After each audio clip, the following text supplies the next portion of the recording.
fiha khalidun. Sadaqallahul azim. Kata-kata penghormatan saya tumpangkan kepada protokol. Namun yang saya muliakan seluruh bapa-bapa dan ibu-ibu, kaum muslimin wal muslimat, kita indak disabui namo, gadang indak diimbauan gala, nan baradu di rumah Allah pada malam hari kini. Mudah-mudahan kita semua dimuliakan oleh Allah Subhanahu wa taala. Amin ya rabbal alamin. Puji serta syukur yang sedalam-dalamnya marilah kita persembahkan kehadirat Allah Subhanahu wa taala di atas limpahan rahmat dan nikmat Allah, sehingga pada malam hari ini kita diperjumpakan oleh Allah Subhanahu wa taala.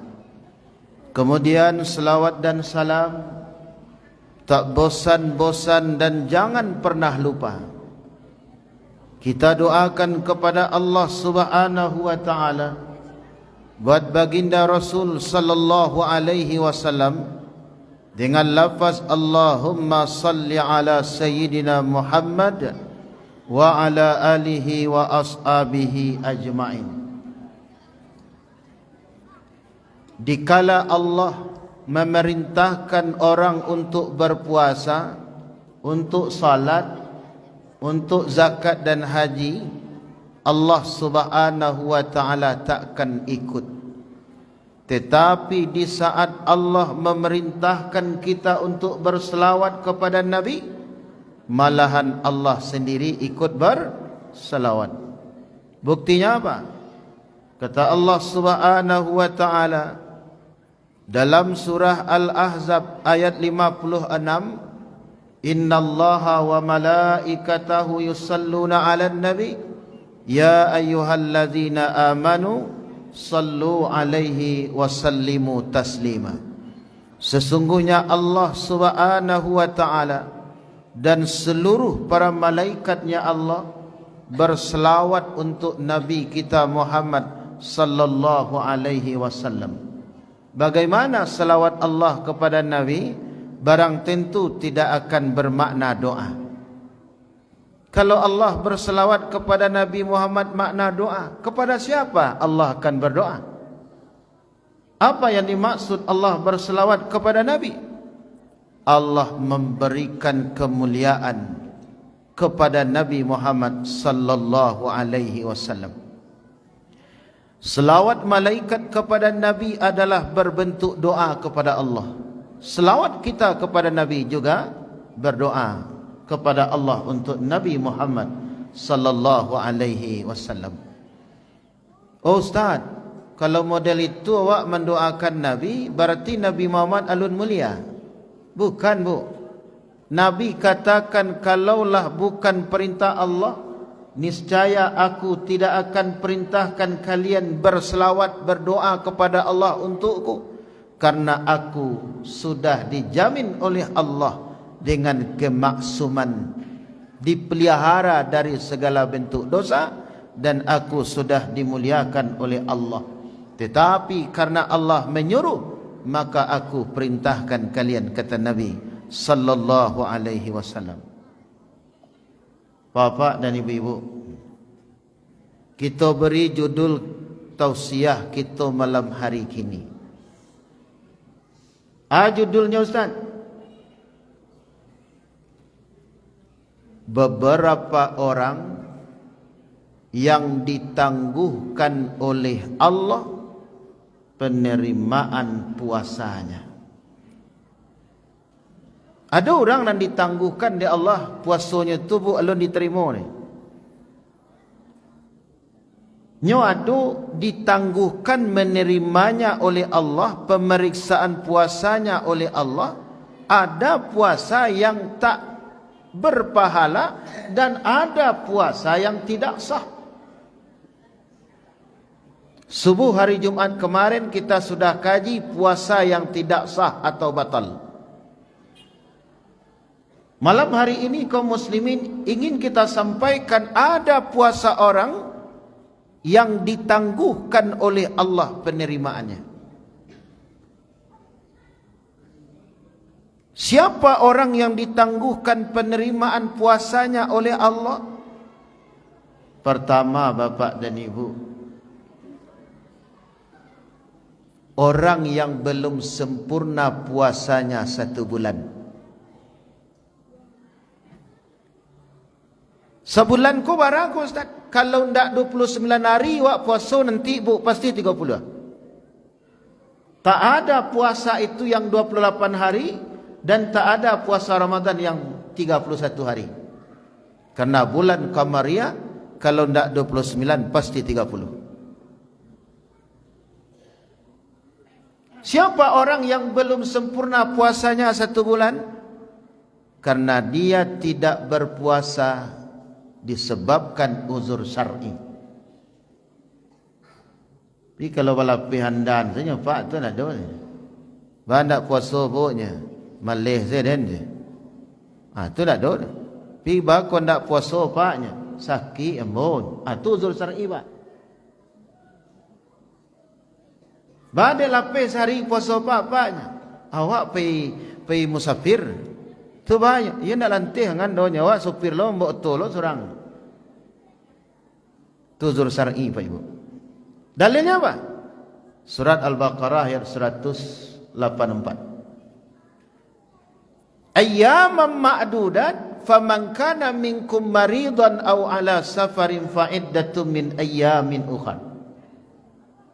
Puasa Ramadan itu kata Allah harinya sudah ditetapkan oleh Allah berapa?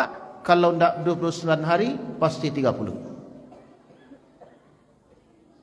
Maka siapa yang ada sakit di bulan Ramadan tak sanggup puasa kata Allah, atau dalam keadaan musafir yang sah untuk jamak dan qasar, tak sanggup dia meneruskan puasa, boleh berbuka tapi ganti bayar pada hari yang lain setelah Ramadan. Alapai puasa besok Pak Ibu qada puasa. Berhari awak nak puasa. Ala di kanan apa ko di Ibu Pak. Puasa apa 25 hari lapai apa? Qada lalai. Pi apa sakit petang ko. Nya kadang-kadang kan Ibu ko kan kadang cinan lo apa-apa kau dah tu. Ya Bu. Kerana beliau tak apa-apa dulu lo babak makan kali. Kini di kerana mode bapa-bapa lo kalau ki. Kecik beliau Bu. Besok lah. Besok lah. Lama lah. Akhirnya Bapak dan Ibu, orang yang sakit di bulan Ramadan 5 hari barangkali dia tak puasa. Orang musafir di bulan Ramadan 3 hari tak berpuasa. Dia janjikan mengqada puasa. Kiranya Bu lah sampai lo raya haji lo coba qada puasa tu lah. Puasa Ramadan yang sudah dia laksanakan, yang sudah dia puasakan, taruhlah 25 hari dia sudah berpuasa. Puasa yang 25 hari itu belum diangkat, distor oleh malaikat rakib dan atid kepada Allah Subhanahu wa taala. Kan ibu buat apa? Buruak disabui. Muju ada dapik kadiraih, malang tak dapik kaditulak. Rasaki habis janjian tiba, ajal datang, meninggal Pak nanlun mengqada puasa. Meninggal Pak. Puasa ada 5 hari nanlun diqada. Beliau meninggal. Apakah kala itu Bu? Menurut 2 hadis Rasul sallallahu alaihi wasallam. Yang pertama riwayat daripada Abdullah bin Umar radhiyallahu anhuma. Kata Nabi sallallahu alaihi wasallam, "Wa man mata wa alaihi siyamun fi Ramadan ut'ima anhu li kulli yaumin muddun." Siapa orang yang meninggal dunia kemudian dia masih ada hutang puasa yang belum dia bayar, meninggal dia kata Nabi, maka ahli waris membayar dengan fidyah tiap-tiap hari 1 mud, 1 liter sepertiga beras, atau setara dengan 1 kilo saparampe bareh nyobu. Itu kalau leh sihat habis Ramadan pak. Cuma lah dingin di rumah, qadalah puasa bang lebang. Besok lain, dek besok lain, bu, mati. Meninggal dunia pak. Maka ahli waris wajib mengganti dengan fidyah tiap-tiap hari 1 mud. Bagilah lo baban orang ni duit ya bu. Tapi dia awak dia ibu, abai ajalah. Itu saja ustaz tak?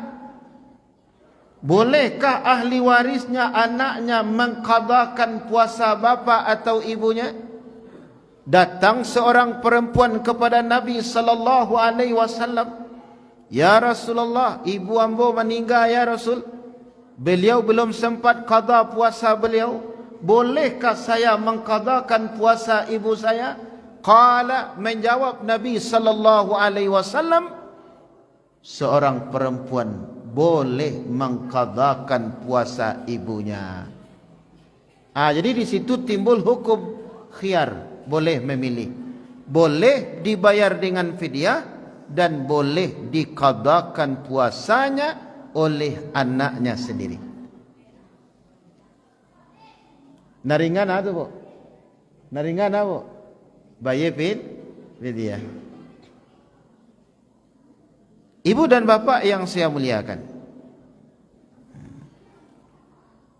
Jadi seorang anak tadi bertanya kepada Nabi, puasa ibunya yang belum diqada, puasa apa? Puasa menstruasi di bulan Ramadan.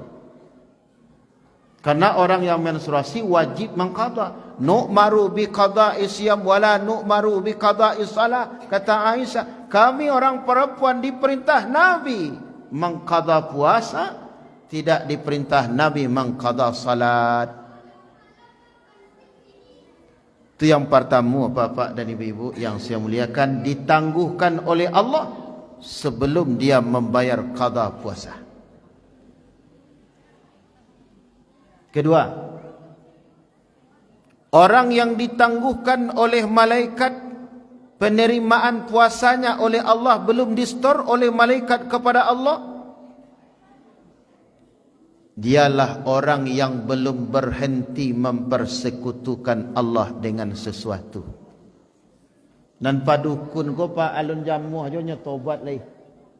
Nan patanuang ko lu namuh jo waranti lai. Puaso di karajuan batanuang jalan taruih, dukun jalan taruih. Balik. Apa kata Nabi sallallahu alaihi wasallam? Tu'radul a'malun nasi fi kulli jumu'ah marrataini yaumal isnain wa yaumal khamisi fayughfaru likulli abdin mu'minin illa abdan bainahu wa baina akhi sahna. Kata Nabi sallallahu alaihi wasallam, distor oleh malaikat kepada Allah amalan seluruh manusia setiap hari Senin dan setiap hari Kamis. Orang yang banyak mengerjakan amal kebaikan langsung diampuni oleh Allah dosanya. Kecuali kata Nabi, orang yang mempersekutukan Allah, satu. Yang kedua, orang yang antara dirinya dengan antara orang lain atau saudaranya ada syahna, terputus hubungan baik. Jadilah 3 tu bu. Yang pertama orang nalun mengqada, kedua orang nalun baranti dari mengarajuan syirik, ketiga orang nalun badamai berdendam kesumat. Yo dendam kesumat ko jo siapapun bapak dan ibu tetap berdosa. Aduh, lawa tanya jamaah kamu pak. Jo jando pak ustaz. Jajando tanyanya kamu. Awak lah cara jodoh tu jinya. Lah putih di pengadilan jinya. Tu bah caranya. Kalau ndak wa sapo-sapo nyo ndak bersapon kami dua banyaknya. Ba dosa nya mo. Tetap dosa pak. Jadi bah sikap awak kepada jando awak. Ia tetap sapo seperti menyapu orang lain.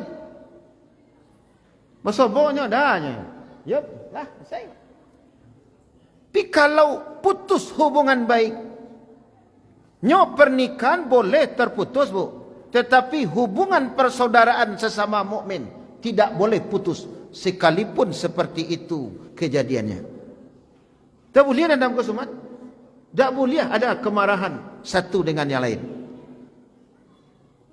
Ibu dan bapa yang saya muliakan, lah tiga bu ditangguhkan oleh malaikat menstor amalan puasa termasuk amal yang lain kepada Allah Subhanahu wa ta'ala. Anan kampik ko nan rumi awak menjawabnya. Ustaz tanya cik ustaz. Minantu ambo ke cik amak ko puasa rajin. Puasa nak tinggal dah ustaz. Cuma do cik. Apa nan cik tu mak. Puasa nak tinggal dan sumayang indah. Ada tak orang serupa itu bu? Siko nak do dia? Tak, siko nak do. Puasa nak tinggal dah bu. Rajinnya puasa. Tapi nan salat nan indah di kerajaan. Apa dua-duanya puasa orang yang tidak salat? Puasa orang yang tidak salat ditangguhkan oleh Allah. Ditunggu dulu dia taubat. Kapan dia mendirikan salat? Bisa balun mendirikan salat, meninggal dunia dia. Apa kata Nabi? Amalan pertama kali dihisap nanti di hadapan Allah di akhirat adalah salat. Kalau salatnya baik, seluruh amalan menjadi baik. Tapi kalau salatnya yang rusak, amalan yang lain ikut menjadi rusak. Mudah-mudahan orang yang tak semayang tu bu, taubatnya capek, nyo kerajuan salat, minta ampunnya kepada Allah. Puasa dan nyo kerajuan selama ko, mudah-mudahan diterima oleh Allah. Karena orang tak salat tu pak dan ibu, doanya ndak mustajab. Doa kita untuk inyo ditolak oleh Allah Subhanahu wa taala. Makanya jamaah bertanya, kalau awak kamagian zakat fitrah, kalau awak kawasidakah ustaz, amanah rancak, boleh ndak diagih orang yang tak semayang, nyo miskin, nyo fakir tapi ndak salat, nyo miskin tapi ndak salat. Boleh nak dikasih zakat fitrah? Boleh nak dikasih sedekah? Boleh ibu-ibu, tetapi tidak afdal. Dia boleh apa? Tapi tidak rancak. Afdalnya tidak dapat. Emang kau tidak afdal Ustaz? Karena ibu bapa rugi. Apa yang kita rugikan? Sedekah kita tidak dia balas dengan doa yang mustajabah di sisi Allah. Oh nyo lain doa Ustaz. Disedekah nyo dia zakat nyo mangkolo kecenon dia, ya Allah ya Tuhan, ampunilah dosa pak ko, ampunilah dosa ibu ko, memudahkan jo rezekinyo, panjangkan jo umur ibu ya bu cenyo. Tapi nyo ndak semayang, lain diterima doanya bu? Ndak diterima doanya oleh Allah Subhanahu wa taala. Baik bapak dan ibu, terakhir, puasa siapa lagi yang belum distor oleh malaikat rakib dan atid kepada Allah Subhanahu wa taala? Dialah anak yang masih durhaka kepada orang tuanya. Sedangkan bermarah-marahan dengan orang lain, puasa ditangguhkan oleh malaikat. Apalagi anak yang durhaka kepada ibu bapa. Ridallah biridal walidain. Allah akan rida kepada seseorang kalau orang tuanya rida. Aku durhaka ke orang gaib. Bapak dan ibu yang saya muliakan, bertanya salah seorang sahabat dari kaum Bani Salimah kepada Nabi sallallahu alaihi wasallam, "Ya Rasulullah, ambo tarasu durako badosu karanggai ambo ya Rasul. Bagaimana lagi saya ingin menebus kedurhakaan saya kepada ibu bapa saya, padahal kedua-duanya sudah meninggal ya Rasul." Lai faham ibu-ibu tu? Tanya sahabat ke Nabi. "Apa mandi dia lah mati ya Rasulullah? Ambo ndak sempat minta maaf ke beliau. Ambo gak pahlawan ke beliau. Ambo gak karih kepala ke beliau. Beliau sudah meninggal. Belum sempat saya minta maaf. Bagaimana jalan keluarnya ya Rasul?" Bahasa Arabnya bu, "Hal baqiya birrin abawayya syai'un abarruhuma ba'da mautihima." Ya Rasulullah, bagaimana jalan keluarnya? Saya minta maaf berbakti kepada orang tua saya, padahal beliau sudah meninggal dunia. Apakah masih bisa saya berbakti ya Rasul, minta maaf kepada beliau? Qala, jawab Nabi, "Na'am, masih bisa," kata Nabi. Yang pertama kata Nabi, "As-salatu alaihima." Teruslah engkau doakan keduanya. Doanya, ampuni dosa beliau ya Allah. Ringankan hisab beliau nanti ya Allah. Lapangkan kubur beliau. Yang kedua kata Nabi, "Wal istighfaru lahuma." Selalulah engkau minta ampunkan kepada Allah dosa keduanya. Itu caranya ditunjuk oleh Nabi bu. Ketiga kata Nabi, "Wanfazu ahdi ba'da mautihima." Lanjutkan amal baik yang beliau kerjakan selama ini. Kalau beliau rajin ke surau, rajinlah engkau ke surau. Kalau beliau rajin bersedekah, rajinlah engkau bersedekah. Dan niatkan pahalanya untuk beliau, kata Nabi. Dan kalau ada wasiat beliau yang beliau tinggalkan, maka laksanakan wasiat beliau. Keempat kata Nabi, "Wasilatur rahimil lati la tusallu illa bihima." Perbaiki hubungan silaturahim kamu dengan karib kerabat orang tuamu. Meninggal apa awak bu, tetap berbuat baik kepada dosana apa. Dosana apa tu siko si ana mo tu istilahnya tu. Abako. Kadang-kadang ada meninggal apaknya ndak mau tahu je bakonya lepak. Kadang-kadang putih hubungan je bako. Tanduan nak ndak berbakti ke orang gayanya. Kemudian meninggal ibu, perbaiki silaturahim dengan keluarga ibu. Siapa tu? Dosana ibu. Meninggal ibu wak, kalau putih hubungan dosana ibu, berarti wak ndak berbakti kepada ibu wak. Kata Nabi sallallahu alaihi wasallam. Terakhir bapak dan ibu, wa ikramu sadiqihima. Muliakan kawan-kawan karib beliau. Jo sialio ba kawan dake ketika duit, batamu wak jo kawan dake beliau. Muliakan, hormati beliau. Tandu anak berbakti kepada ibu bapa yang sudah meninggal dunia. Mudah-mudahan bapak dan ibu ada manfaat apa yang kita sampaikan, dan kita berdoa kepada Allah. Mudah-mudahan puasa kita selalu distor oleh malaikat kepada Allah setiap Senin. Aku puasa awak nan saja hari Sabtu ko bu? Sabtu, Minggu, sini Senin kan 3 hari ko. Lah selesai dilaporkan oleh malaikat tadi ko bu. Menyalang mungari malaikat lah melapor ke Allah tu. Sipulan bin sipulannya lai puasa Tuhan. Tapi puasanya aja ikwa. Apa puasa awak? Kalau ada bagi bah puasa awak, laporan di bah tu pak. Ya, kalau ada awak dalam puasanya mengarajukan hal-hal yang terlarang, hanya laporan dari malaikat kepada Allah. Berdoalah kepada Allah agar puasa kita sempurna diterima oleh Allah. Amin ya rabbal alamin. Banyak maaf, billahi taufik. Assalamualaikum warahmatullahi wabarakatuh.